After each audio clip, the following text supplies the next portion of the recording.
Assalamualaikum warahmatullahi wabarakatuh.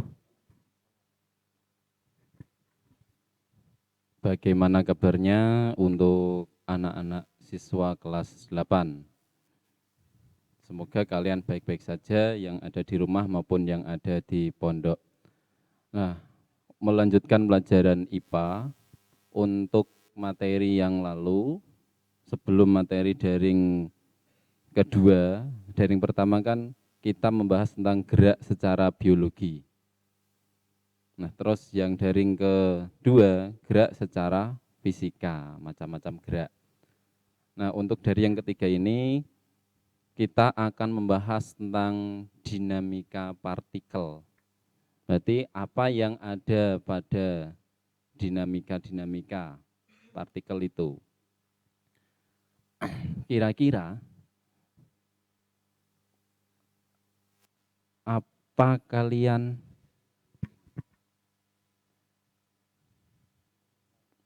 kira-kira kalian pernah membaca tentang dinamika partikel apa tidak? Mungkin kalian sudah pernah membaca atau sudah pernah mendengar ya. Partikel itu benda. Nah, kalau dinamika itu adalah cabang dari ilmu mekanik atau ilmu mekanika yang mempelajari tentang gerak. Nah, ini masih ada kaitannya dengan materi yang kedua, itu mempelajari tentang gerak yang disebabkan oleh gaya. Gerak itu bisa terjadi akibat adanya gaya. Kalau dilihat dari besarannya, gaya pasti kalian sudah tahu, itu pelajaran kelas 7. Gaya itu bisa dilambangkan dengan huruf F. F-nya bagaimana? F-nya itu harus ditulis dengan F kapital, tidak boleh F kecil. Kalau lambang F kecil nanti ada sendiri, yaitu frekuensi. Nah, gaya itu lambangnya adalah F besar. Berarti penyebab dari gerak itu muncul dengan adanya gaya. Kalau tidak ada gaya, nanti benda tersebut tidak mungkin bergerak. Atau nanti istilahnya ada di hukum Newton.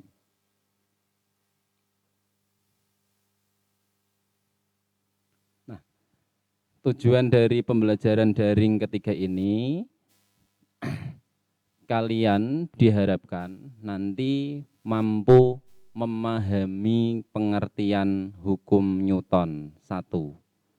Berarti selain mampu memahami hukum Newton, kalian juga mampu memberikan contoh atau penerapan dalam kehidupan sehari-hari tentang hukum Newton 1. Selain hukum Newton 1, juga kalian harus bisa mengetahui isi dari hukum Newton 2. Dan juga aplikasi dalam kehidupan sehari-hari hukum Newton 2, serta yang terakhir adalah mampu mengetahui pengertian dari hukum 3 Newton. Nah, tujuan pembelajaran ini bisa disimpulkan bahwa hukum Newton itu ada berapa? Hukum Newton itu ada 3, itu hukum pertama Newton, hukum kedua Newton, dan hukum ketiga Newton. Bukan hukum 1, hukum 2, hukum 3. Nah, hukum Newton sendiri itu mempelajari tentang apa? Tadi di depan sudah, yaitu mempelajari tentang gerak. Misalkan di depan kalian ada meja. Meja itu kalau tidak diberi dorongan, tidak diberi tarikan, maka meja itu akan berada di tempat yang sama.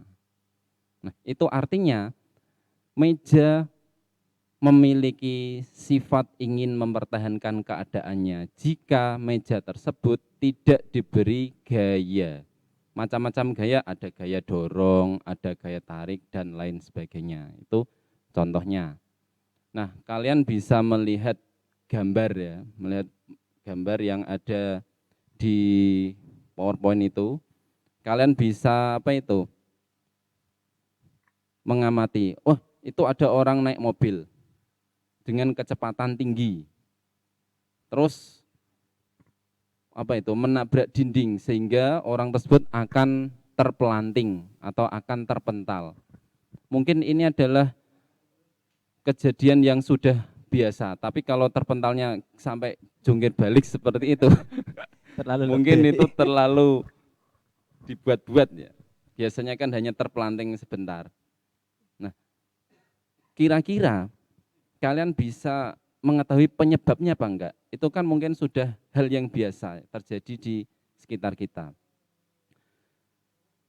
Secara kita tidak sadar ya, atau kita tidak menyadari bahwa segala sesuatu yang berada di sekitar kita itu ada kaitannya dengan hukum Newton. Mengapa orang ini bisa terpental? Nanti saya kasih tahu. Nah, sekarang kita akan mempelajari tentang hukum pertama Newton. Bagaimana bunyi dari hukum pertama Newton? Atau hukum pertama Newton itu memiliki nama lain. Selain hukum pertama, nama lainnya adalah inersia atau kelembaman atau lembam, bukan lembab ya. Beda itu. Arti inersia itu apa? Arti inersia adalah sifat ingin mempertahankan keadaan. Maksudnya bagaimana? Jika benda tersebut bergerak, maka benda tersebut selamanya akan bergerak. Dan juga jika benda tersebut itu diam, maka benda tersebut selamanya akan diam. Nah, itu namanya adalah inersia atau kelembaman. Nah, kalian bisa melihat PowerPoint di sini, saya tuliskan, menurut hukum pertama Newton, setiap benda memiliki sifat inersia atau lembam. Artinya, bila tidak ada gangguan dari luar, benda cenderung mempertahankan keadaan geraknya. Maksudnya, aslinya ya, yang diam tetap diam, yang bergerak tetap bergerak. Nah, ini hukum pertama Newton. Atau kalau bisa ditulis dengan rumus, biasanya adalah F sama dengan 0. Maksudnya F sama dengan 0 apa? Jika tidak diberi gaya, maka benda tersebut akan diam. Dan yang bergerak akan tetap bergerak lurus. Nah, itu hukum pertama Newton. Nama lainnya apa tadi? Nama lainnya adalah kelembaman atau inersia. Nah, kalian bisa membaca itu dengan hukum pertama Newton.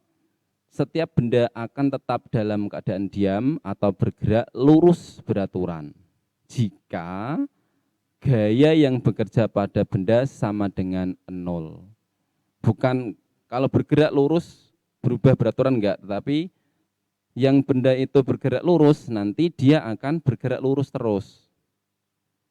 Contohnya tadi bisa kalian lihat. Nah, ini ada contoh lagi.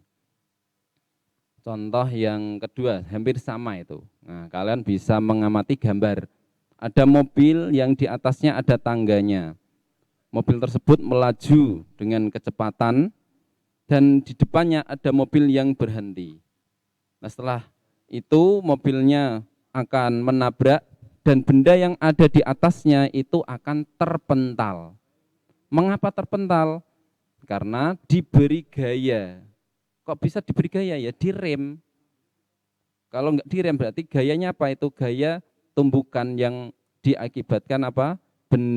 Tangga yang ada di atas itu akan terpental. Nah, misalkan kalau gambar ini ya, mobilnya ini yang depannya itu saya ambil atau bisa bergerak, tangga yang ada di atas kan akan berada di atas. Nah, itu sesuai dengan hukum 1 Newton.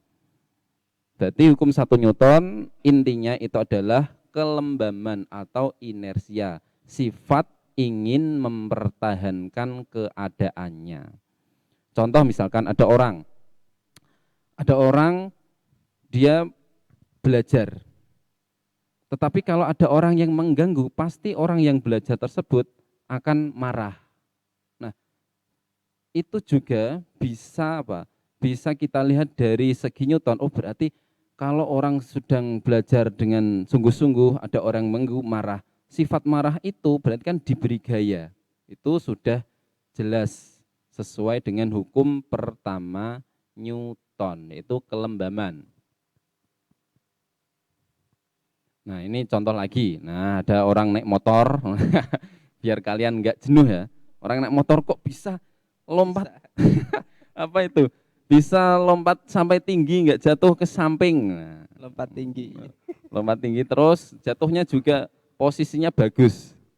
Nah, itu biar kalian nggak boring. Oh, itu contoh aplikasi hukum pertama Newton. Nah, selain hukum pertama Newton, yang kedua adalah hukum kedua Newton. Hukum kedua Newton ini tidak memiliki nama lain. Dan nama lainnya hukum kedua. Terus isinya tentang apa? Nah, di situ hukum kedua Newton menyatakan hubungan antara gaya dan perubahan keadaan gerak menyatakan bahwa kecepatan perubahan kuantitas gerak suatu partikel sama dengan resultan gaya yang bekerja pada partikel tersebut. Mungkin kalau kalian membaca tulisan ini bingung, tidak paham maksudnya bagaimana ini. Ada menyebutkan bahwa kecepatan perubahan kuantitas gerak. Nah, gini, yang bahasa yang mudah, hukum kedua Newton itu besarnya gaya itu sebanding dengan massa dan percepatan. Atau bahasanya bisa dibalik, percepatan yang dihasilkan sebuah benda sebanding dengan massa dan gayanya. Artinya apa? Jika gaya yang diberikan itu besar, maka percepatan juga besar. Contoh, misalkan ada orang mendorong mobil, yang mendorong satu orang, nanti mobil tersebut bergeraknya itu lambat. Tetapi jika yang mendorong itu misalkan 5 orang, dan orang tersebut besar-besar, nanti mobil tersebut bisa bergerak agak cepat. Nah, itu sesuai dengan hukum 2 Newton, yaitu percepatan yang ditimbulkan sebuah benda sebanding dengan gaya. Dan nah ini, berbanding terbalik dengan massa. Jadi ada hubungannya dengan massa. Kok bisa berbanding terbalik? Nah, betul, kalau massanya itu ringan, terus gayanya itu besar, maka kecepatannya atau percepatan yang dihasilkan itu semakin besar, kencang. Tetapi jika massa bendanya itu besar, gayanya itu besar, maka percepatan yang dihasilkan juga berbeda. Berarti kan berbanding terbalik dengan massanya. Atau jika dirumuskan, hukum kedua Newton itu A sama dengan sigma F per M. Sigma itu perubahan gaya dibagi dengan massa. Nah, A itu apa? Adalah lambang dari percepatan. F itu gaya, satuannya Newton, dan M itu adalah massa benda, satuannya kilogram. Nah, ini tentang hukum kedua Newton.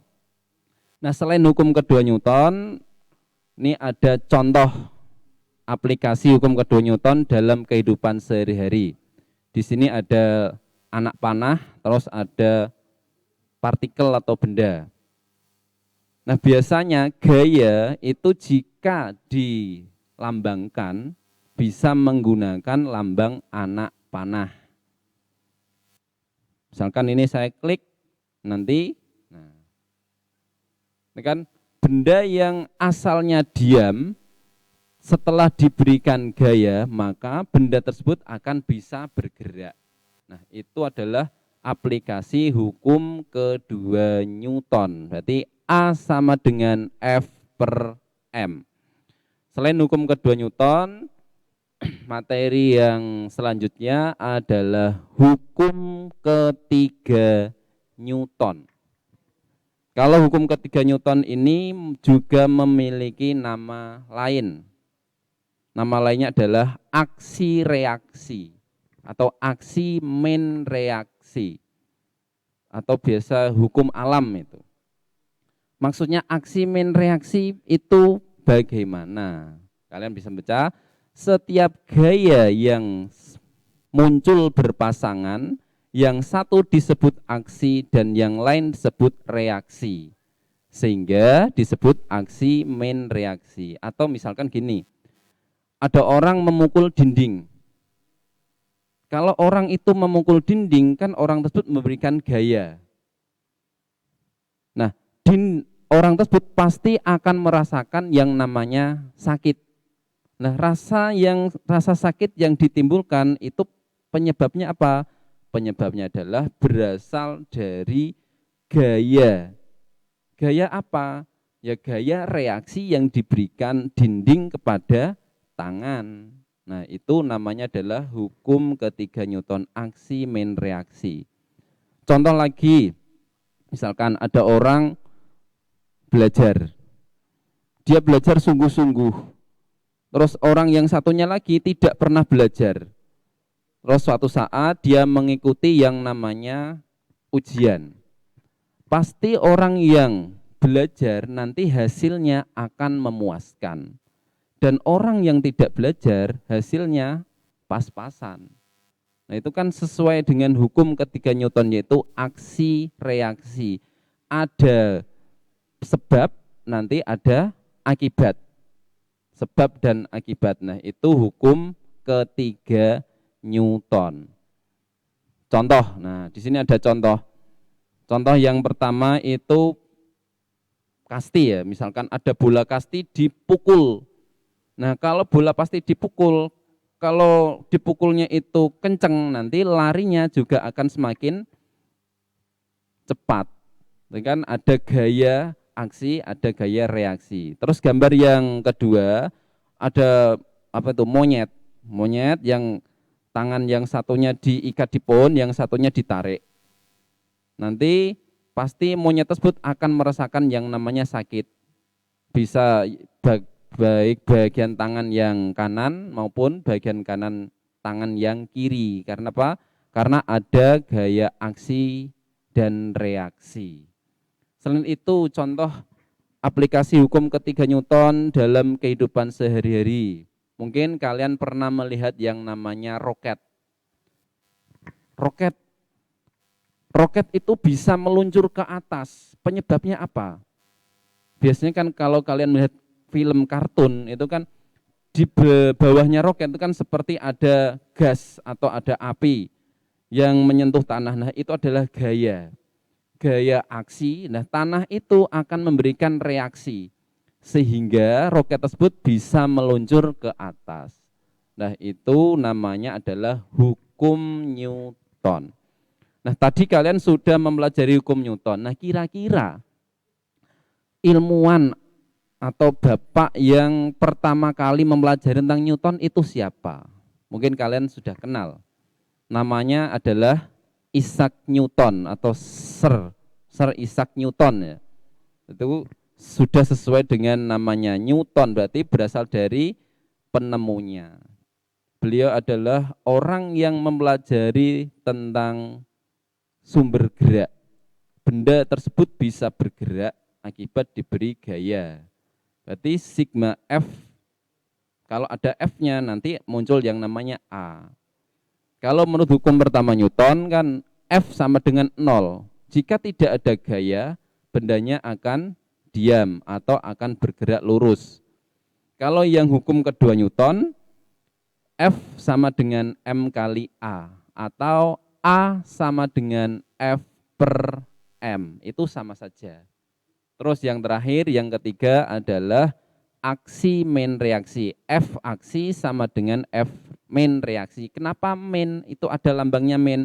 Lambang negatif itu artinya adalah diberikan gaya yang berlawanan arah. Karena gaya itu termasuk besaran vektor, sehingga kalau arahnya ke kanan nilainya positif, yang ke kiri nilainya negatif. Nah, demikian tentang hukum Newton. Jadi mungkin kalian bisa, kalau ada sesuatu yang mengganjal bisa bertanya. Ya, Terima kasih Bapak Turmudi.